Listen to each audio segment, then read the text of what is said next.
going out there today, everybody? Hope everybody's having a great Monday. I'm recording this on Sunday, but we're going to wrap up the... Let me take this off so everybody can hear me.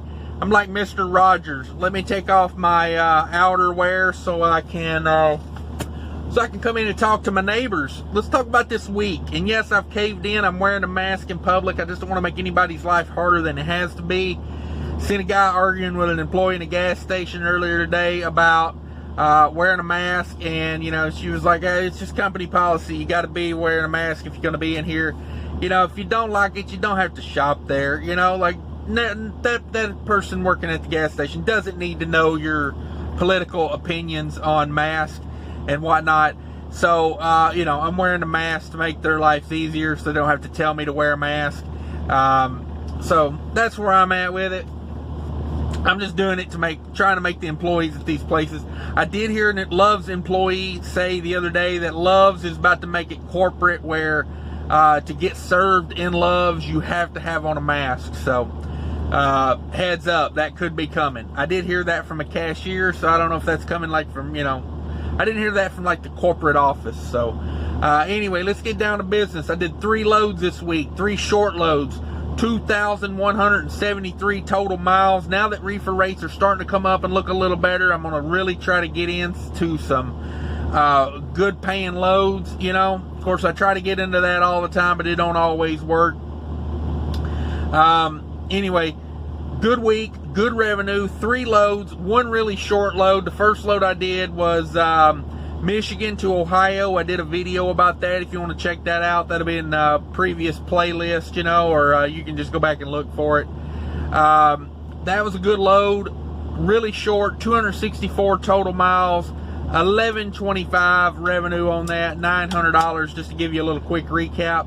Second load I didn't do a video about. I'll tell you a little bit about it right now. Picked that up in Chicago, 3 stops. And 1 in Wisconsin, 2 in Minnesota. Great load, paid good, weighed 6,000 pounds. It was a negative 10 degrees, so it did use a little bit more reefer, but hey, who's complaining when they pay good? They're lightweight. I did have to deadhead to get it. That kind of ate into the profit a little bit, but not a lot. Still a nice profitable load. Then I got this third load. I really thought about just taking off the whole weekend, but then it timed out to where I could pick this load up on a Friday night and get a 34-hour restart in, get this picked up on a Friday night, delivers on a Sunday night, bing, bam, boom. Good stuff. Paid good. It was about 1,125 total miles. About 1,100 of that was loaded. Had about a 30 mile deadhead. So 3,300 total on that one. So another good load. And yeah, good fuel mileage this week. I pulled about 8.6 miles per gallon, and that is with a lot of idling, quite a bit of idling, I should say. Probably on average 4 to 5 hours a day of idling. I'm really amazed that I'm keeping the fuel mileage that I am while idling so much. But the first load, the really short load, 158 loaded miles on that. So that was heavy. That was like a 44,000 pound load produce. The second load was really light, 6,000 pounds, and it was 224 empty miles on 560 loaded. And I had a great tailwind from Chicago to Wisconsin. So that load really made my fuel economy for the week. And then this load back from Minnesota back over here to Pennsylvania, still a good load. Like I said, it was mostly loaded miles. I didn't have much empty, but it weighed 16,000 pounds, 65 degrees continuous run. So that was another good load. I'm currently getting that unloaded right now, and it seems like they're getting with it. As soon as they put me in a door, they started hitting it. So hopefully we'll get out of here pretty soon. I got a load over in Ohio I got to run back and get in the morning. It's amazing to me. Like last week I was in this area on a Monday, like over in Ohio. I'm in a Harrisburg area now, so I got about a 300 and something mile deadhead back into Ohio. But I was looking in this area last week. Most loads were like 1,200, 1,300. If it was like a frozen food load, it may be 1,400. This week, it's amazing. It's like night and day. I'm seeing like an extra, you know, like 150, 200. I booked this load yesterday, or not this load, but the one I'm going to get in Ohio. I booked it Saturday, and yeah, they came off 1,800 real quick on it, you know. So it does show me maybe, you know, this area gets a little better, because I never really have good luck out of Ohio and Pennsylvania. I don't like to come real far into Pennsylvania unless it's real good money, because I know I'm typically going to deadhead probably back to Chicago out of here. But I lucked up. I found a load straight out of here back to Minnesota for probably about what I would be deadheading back to Chicago, and getting a load out of Chicago back to Minneapolis. So I was pretty happy to find the load directly out. I mean, it's kind of 6 of one, half dozen of the other. You know, if you deadhead to Chicago, you're getting a lot of empty miles, so you get really good fuel economy. But, you know, if you can find a load along the way, you take it. So that's what I did. This one goes straight back to Minnesota. The load I'm picking up tomorrow goes straight back to Minnesota.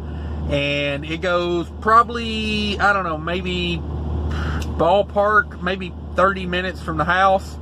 So I may make an appearance at the house. I don't know. If rates coming out of Minnesota are looking as good as they were the other day, I may just turn and burn. Like this load here I brought to Pennsylvania. So, you know, I dodged the Pennsylvania toll roads, the Indiana toll roads, the Ohio toll roads. I'm getting pretty good at going around those things. Other than the 50 red lights going across Indiana on 30, it's not that bad to come across and dodge it. It's definitely worth saving the money, because I saved like $100-something on the Pennsylvania toll road, $50 on the Indiana toll road, and like another, I don't know, 50 or something on the Ohio. So it's like over $200 I saved going around, which basically paid for like the fuel to drive the load over here, honestly. Yeah, so I dodge them toll roads when I can. So I did pay, I'll talk about it when I get to expenses. Let me go over some numbers real quick. Let me get down to some meat and potatoes here. So yeah, 8.6 miles per gallon this week. Really happy with that. 1818 on the loaded miles this week. 353 deadhead miles. That's 2,173 miles. That's 16% deadhead. I'm going to try to start remembering to throw that in there a little more. That's not bad for deadhead. I can live with that, especially considering, you know, it was looking pretty rough at the earlier part of the week. You know, the first short load had probably 40% deadhead, and then the other one probably came in and had 30% deadhead. But then, hey, I end up at the house, and they're like, hey, there's a load right down the road from the house. Do you want it? You know, because the broker, we did get these loads from a broker, but we got like 5 or 6 of them. And so, yeah, I'm hoping we can pull more of those here in the future, because, you know, we're talking $3 a mile, you know, on an 1,100 mile load. That's good times. So total revenue for the week, $6,295 in total revenue. That is $5,036 to the truck, and that's $640 in diesel. You know, when you run 2,000 miles a week, you don't spend a lot on diesel. So yeah, $640 on diesel, and I probably got more than I started the week with, so I'm pretty happy with those numbers.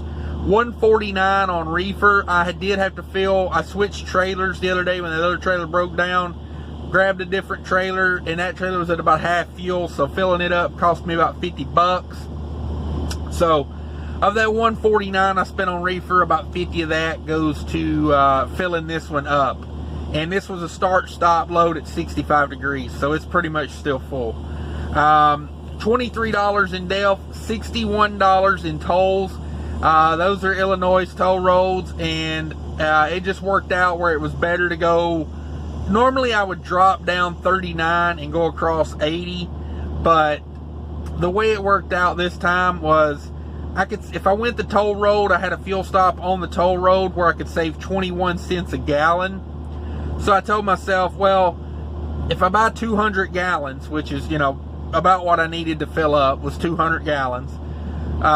So I said, okay, if I buy 200 gallons, I'm saving 21 cents a gallon. That's $42. The toll roads are going to cost me $43. why not take the shorter route and just pay the tolls with the fuel savings? So that's what I did. So that's why I ended up paying so many tolls. But like I said, I dodged them everywhere else I could. And that leaves variable cost at $873. So if you take the $5,036 to the truck revenue minus $873 in variable cost, that leaves me with $4,163 to do what I got to do with. And yeah, so not bad. The way that revenue works out, that says $290 a mile, all miles, all that deadhead and everything, that's all paid in at $290 a mile.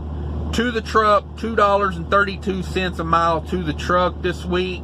And if you take out the deadhead, which, you know, I just throw it out there to kind of show you what freight is paying, you have to count your deadhead. I mean, it's like doing this weekly recap. It's 7 days. Where I went to school, and I went to public school, but a week is 7 days.